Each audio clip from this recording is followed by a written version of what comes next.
Manchester United ended last season in 15th place. 18 defeats, 11 wins, an absolute disaster. Their attack looked toothless, and the club was in total disarray. But now, Amorim has rebuilt, and the front line he's put together for 2026 isn't just improved, it's frightening. This new attack could be the one to bring fear back to the Premier League. But who are the players leading this transformation? And can Manchester United really push for a top 4 finish with this revamped attack? Let's break it down. Last season was nothing short of a humiliation for Manchester United. Finishing 15th in the league wasn't just disappointing, it was unacceptable. Out of 38 matches, they suffered 18 defeats and managed only 11 wins. Numbers you'd usually associate with relegation. There was no consistency, no clear style, and absolutely no structure. From the first half of the campaign, you could tell something was badly wrong. The problems began at the top. Erik ten Hag came under pressure very early on, and the club eventually made the decision to part ways with him. But instead of appointing an interim coach to stabilize things until the end of the season, which would have been the logical approach, the board hurriedly brought in Ruben Amorim right in the middle of the mess. Now, Amorim is a talented manager. That wasn't the issue. The problem was timing. He was trying to impose a demanding style of football on a squad already struggling with low confidence and poor chemistry. It was always going to be a huge challenge. But his arrival exposed one glaring weakness that could no longer be ignored. The attack simply wasn't good enough. Under Amorim, it became painfully obvious that United's forward line lacked quality. Players who were expected to step up just didn't deliver. There was no movement, no cutting edge, and no urgency in the final third. The attack looked predictable, one-dimensional, and nowhere near the standard needed to compete at the top level. That's why, after finishing 15th, Amorim made it his top priority this summer to completely overhaul the attack from the ground up, starting with the left wing. Last season, the left flank was supposed to be one of United's biggest strengths. On paper, Marcus Rashford and Alejandro Garnacho had pace, flair, and experience.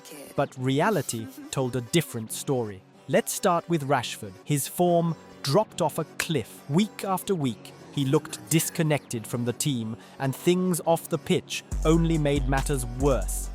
His relationship with Amorim deteriorated quickly. At one point, reports claimed Amorim told the staff he'd rather pick a third-choice goalkeeper than Rashford. That statement alone made it clear there was no way back. Rashford was quickly moved on, first to Aston Villa, and shortly after sent out on loan to Barcelona. And just like that, a long and frustrating chapter came to an end. Then there's Garnacho. This one came as a bit of a shock. He had flashes where he looked like one of the few bright spots during the Ten Hag era. But under Amorim, things simply didn't click. There were whispers of internal clashes, mainly around discipline and attitude, and eventually, Garnacho found himself completely out of the matchday squad. Another talented player, but one who didn't fit the structure Amorim was trying to build. That's why bringing in Matheus Cunha was such a statement signing. Amorim wasn't just looking for a winger, he wanted a player who could carry out his system to perfection, someone who could press aggressively, run at defenders, and consistently deliver goals. Cunha fits that description exactly. Cunha isn't just fast, he's intelligent. He knows when to drift inside, when to hold width, and how to position himself between the lines. Off the ball, he's relentless, giving defenders no time to settle. On the ball, he's confident, direct, and can beat his man with ease. Most importantly, he offers something United desperately lacked on the left: end product. Last season, Cunha scored 15 league goals, more than any United player managed. But it's not just about the numbers. He creates space for teammates, drags defenders out of position, and links play at speed. Exactly the traits Amorim values in his wide forwards. In a team that struggled badly in the final third last season, Cunha feels like an upgrade across the board. He's not simply a replacement for Rashford or Garnacho, he's a completely different profile. More efficient, more disciplined, and far more adaptable. With him on the left, United finally have a player who can stretch defenses and consistently convert chances. But building a successful attack takes more than one signing.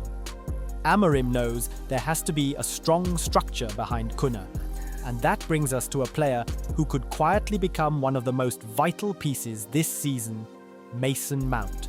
Quick reminder, don't forget to hit the subscribe button if you're enjoying this deep dive. When United signed Mount, the expectation was that he'd bring energy, creativity and goals from midfield. But his first full season at Old Trafford was a nightmare. Constant injuries kept him in and out of the squad, and even when he was available, he never quite looked sharp. This summer, however, things look different. Mount is finally fully fit, focused, and starting to resemble the player who once ran the show at Chelsea, the one who could dictate games, press tirelessly, and link midfield with attack. And in Amorim's system, he's exactly the type of midfielder who makes everything connect. First, Mount adds verticality. He's always looking to move the ball forward, whether through incisive passes or driving runs through the middle. United were guilty of being painfully slow and predictable last season, moving the ball side to side without any real threat. Mount changes that dynamic. Second, his off-the-ball work rate is exceptional. Amorim's system depends on organized pressing, and Mount is one of the best in the squad at it. He doesn't just chase aimlessly, he presses with purpose, cutting off passing lanes and forcing mistakes. Finally, his chemistry with teammates has noticeably improved. In pre-season, he linked up well with Kuna on the left and Bruno Fernandes through the middle. His movement without the ball opens up space for others, a crucial ingredient for a team built on quick attacking transitions. In short, Mount may not be a new signing, but if he stays fit, he could be one of United's most important players this season. He's the glue between the midfield engine and the front line. And speaking of the front line, we need to shift our focus to the right wing, where things became very interesting last season thanks to the emergence of Amad Diallo. Last season was the breakthrough Amad had been waiting for. After years of loan spells and limited opportunities, Amorim finally gave him a proper run in the team, and he took full advantage. His performances were mature, consistent, and full of purpose. He didn't just look like a prospect anymore, he looked ready for the top level. What set Amad apart was his intelligence. Every touch and every run had intent. His close control in tight spaces, ability to cut inside at the perfect moment, and the way he combined with Bruno and Dalot in the half spaces gave United a completely new attacking dimension. The numbers don't tell the full story. 8 goals and 6 assists in 26 league appearances might seem modest, but considering he was adapting to a new system and playing regular top-flight football for the first time, it was an impressive return. More than that, his understanding of Amorim's tactical demands, especially in transitions and pressing phases, made him a reliable starter. But then came the injury, and once Amad was sidelined, United struggled to replicate the same threat on the right. The attack lost its balance, and it became obvious they couldn't rely on one player alone. That's why the signing of Bryan Mbeumo could be a game changer. Mbeumo has been one of the most consistent forwards in the Premier League, and last season was by far his best. Playing for a mid-table Brentford side with far fewer chances created, he still managed 20 goals and 7 assists in 38 games. That's elite production, especially given the context. And this wasn't just a one-season wonder. The year before, he posted 9 goals and 6 assists in just 25 games. That level of output, sustained over multiple seasons, shows that Mbeumo is reliable, not just a player in good form. But what makes him so valuable to United is more than just stats. He's efficient, he makes the right decisions in the final third, doesn't waste possession, and works hard defensively. A rare combination for a wide forward. He's a forward who understands his role with and without the ball, exactly the kind of profile Amorim values. Tactically, Mbeumo fits seamlessly into the setup. He can operate as a traditional right winger, cut inside as an inverted forward, or even slot in as a second striker. His timing when making runs off defenders' shoulders, his knack for finding pockets of space, and his composure in front of goal are all traits United sorely lacked last season, especially when Ahmad was unavailable.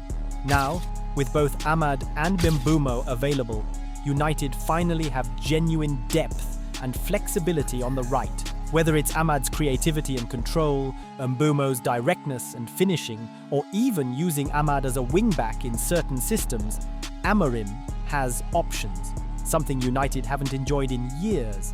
But great wide options mean very little without someone who can consistently finish the chances they create.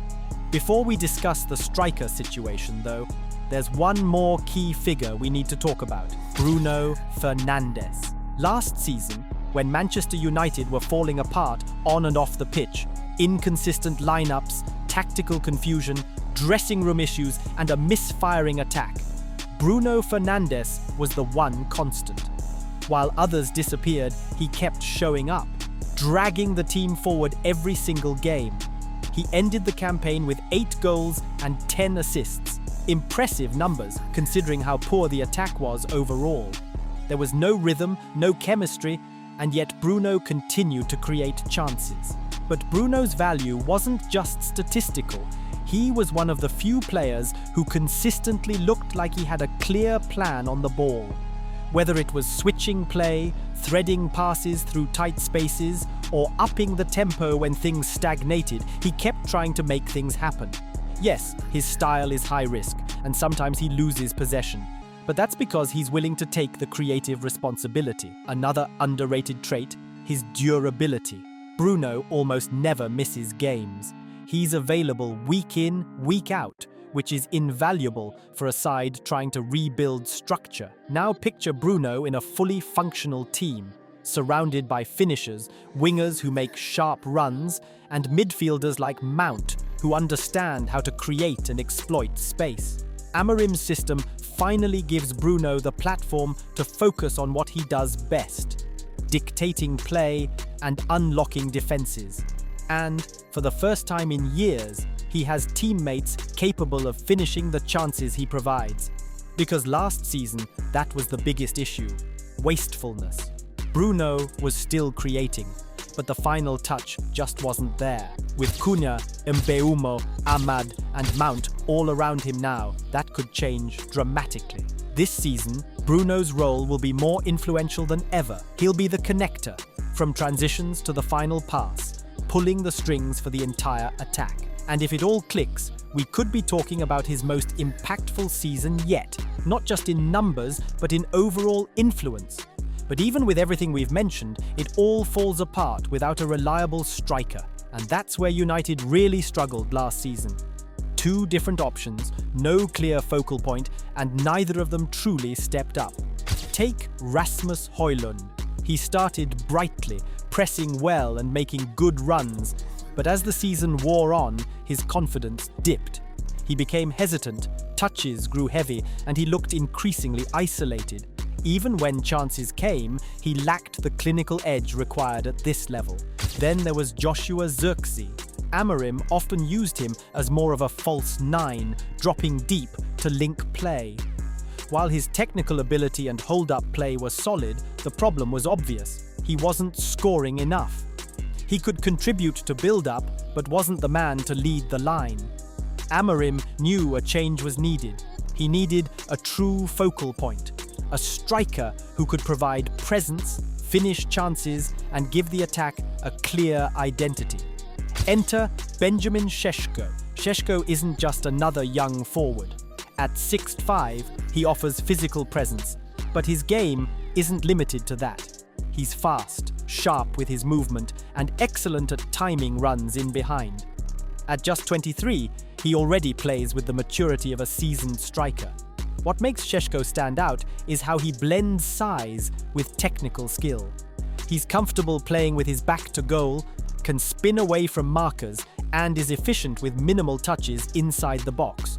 He's calmer and more composed than Højlund, and far more direct and goal-focused than Zirkzee.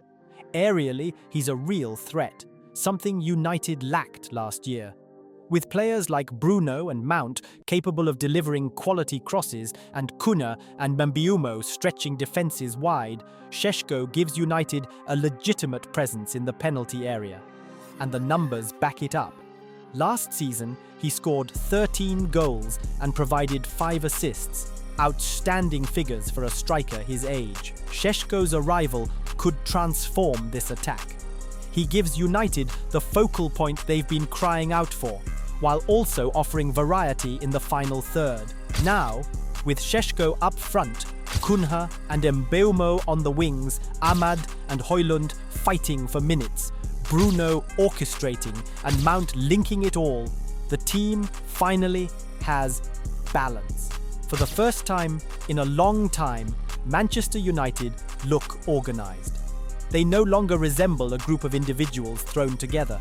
Amorim has built a clear identity, a team that can adapt mid-game, press with purpose, and maintain structure under pressure.